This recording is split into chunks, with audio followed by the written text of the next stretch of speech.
If you've been trying to get headstand for a while and just not quite getting it, hopefully these tips will help you. If you haven't seen me before, I'm Leah from Lakora Yoga and founder of Fledgling Yogis, where we help beginner yogis feel confident on the mat and reach their yoga goals. If you like today's class, I would love it if you would subscribe to me and let me know in the comments which tip helped you the most. So let's get standing on our heads. So the first thing I want you to do is, if you are on a hard floor like me, grab a towel or a blanket or something that you can put your head on, because the last thing you want is to be really uncomfortable here, because it's going to throw everything off and you're going to lose balance. So just make sure you've got something that you can put your head on. If you don't have anything like that, you can always double up the mat by bending it up. I occasionally do this. But yeah, just if you're on a hard floor, that's a good way to start. So we are going to start at the top of our mats in Tadasana Pose, because sun salutations are great for warming up the body. We're just going to do 2 sun salutations before we get into a bit of the headstanding. So let's inhale, sweep the hands up. Exhale, fold forward. Inhale, halfway lift. Exhale, fold forward, plant the hands, take both feet back. You can lower the knees here or full chaturanga, cobra or up dog, to downward facing dog. And don't rush your vinyasas. Take your time with it. We all meet in downward facing dog at the end. And bend into the knees, look forward in between the hands. Either step or hop to the top of your mat into a forward fold. Inhale, halfway lift. Exhale, fold forward. Bend the knees, sweep the hands all the way up to standing. Exhale, hands to heart. Inhale, sweep the hands up. Exhale, fold forward. Inhale, halfway lift, lengthen the spine. Exhale, fold forward, plant the hands, both feet step back. Either lower your knees or full chaturanga, cobra or up dog, to downward facing dog. So from here, just bicycle out the legs slightly. So bending into one knee, taking an inhale and an exhale here. Then bending into the other, and again, taking an inhale and an exhale. Don't paddle your legs too fast because you won't feel the benefits. Try to keep pushing your stomach towards your thighs. Really lengthen out the spine.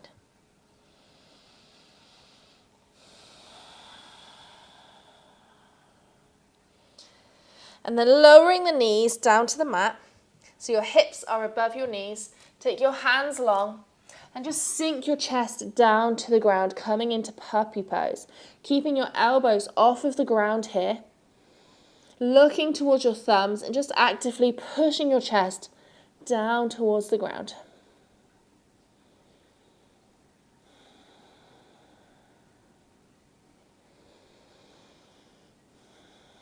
Focus on a nice even inhale and exhale.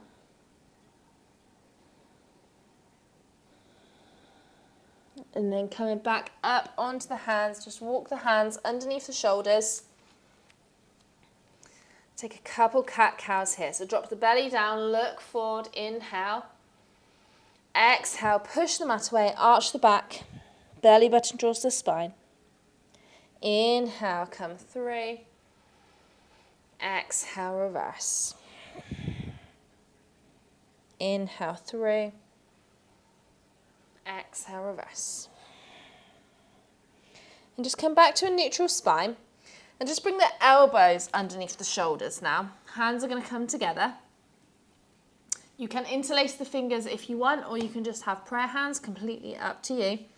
Just make sure that your elbows are underneath your shoulders. Now what I like to do is bring them in slightly closer together, because as I lift up, my elbows go out towards the sides and then they end up underneath my shoulders. So just take that into account. Tuck your toes, push back to dolphin pose. So it's downward facing dog, but you're on your forearms. Maybe walk your feet in closer And again, you're trying to get that action of pulling your chest towards your thighs, even though it's going to be a lot harder in this position. So just opening up the shoulders here. Again, focus on that inhale and exhale.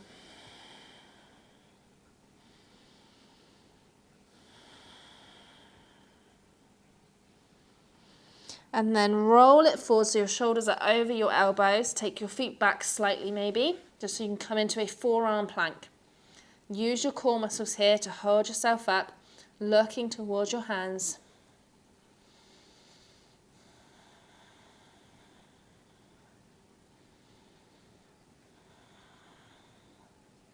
Holding it here.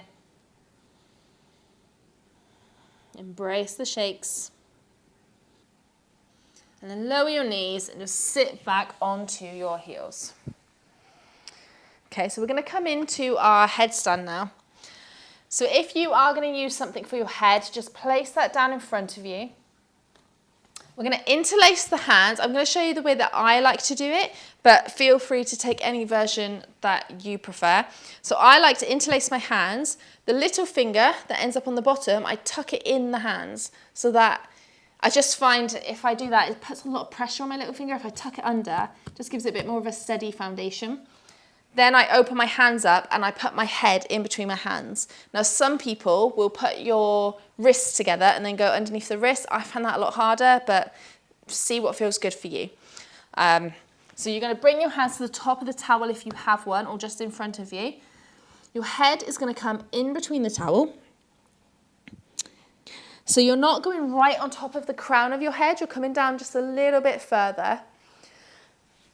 You should be able to feel where it feels a little bit more comfortable to do that. You want to be able to keep your spine straight. So if you are on your crown of your head, you're going to be too arched. If you're on your forehead, you're not going to be able to come up.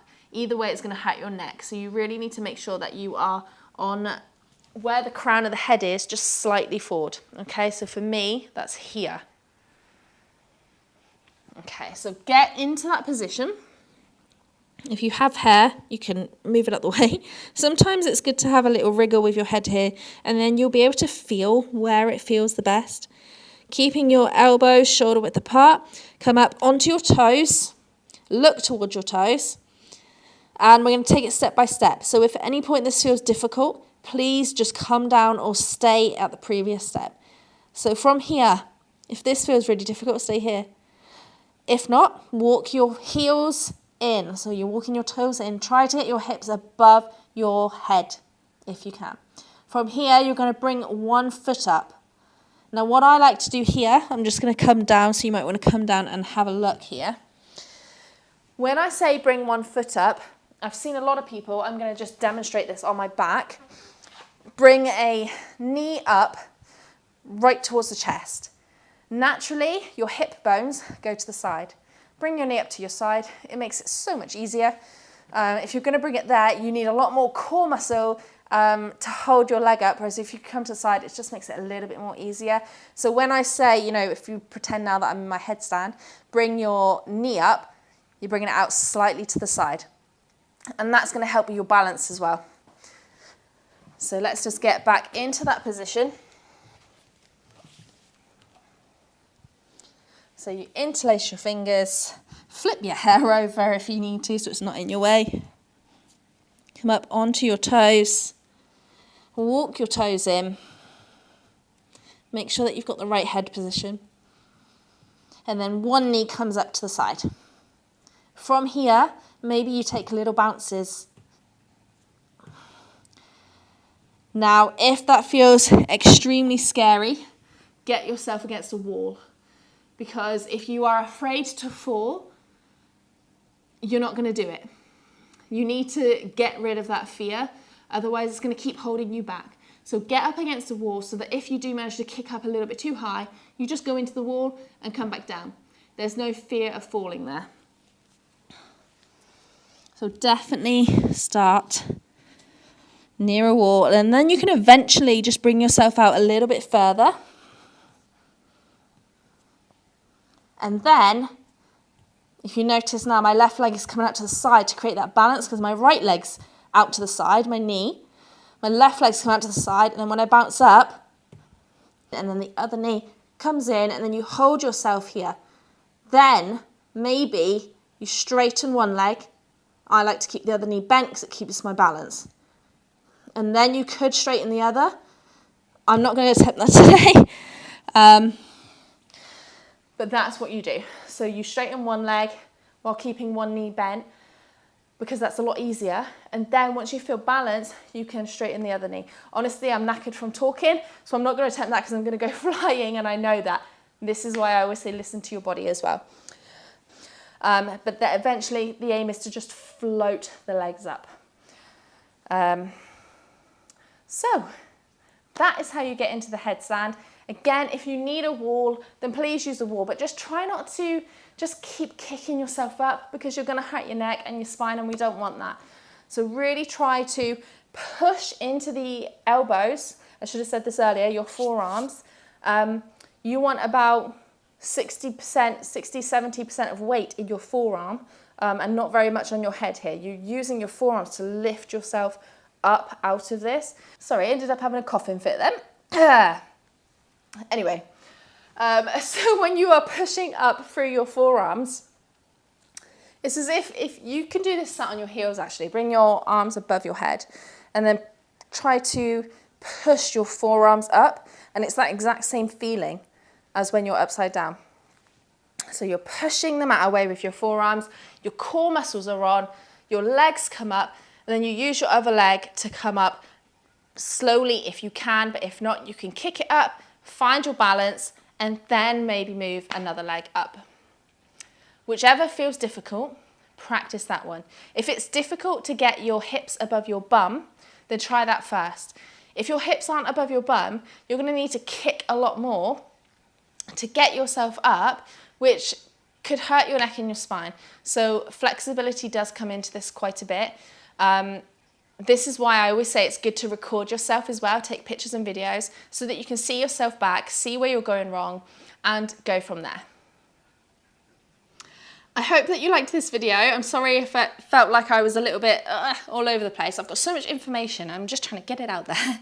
So let me know if any of them tips really helped you, and I will see you in the next video. Don't forget to subscribe so you get a notification, and I will see you next time.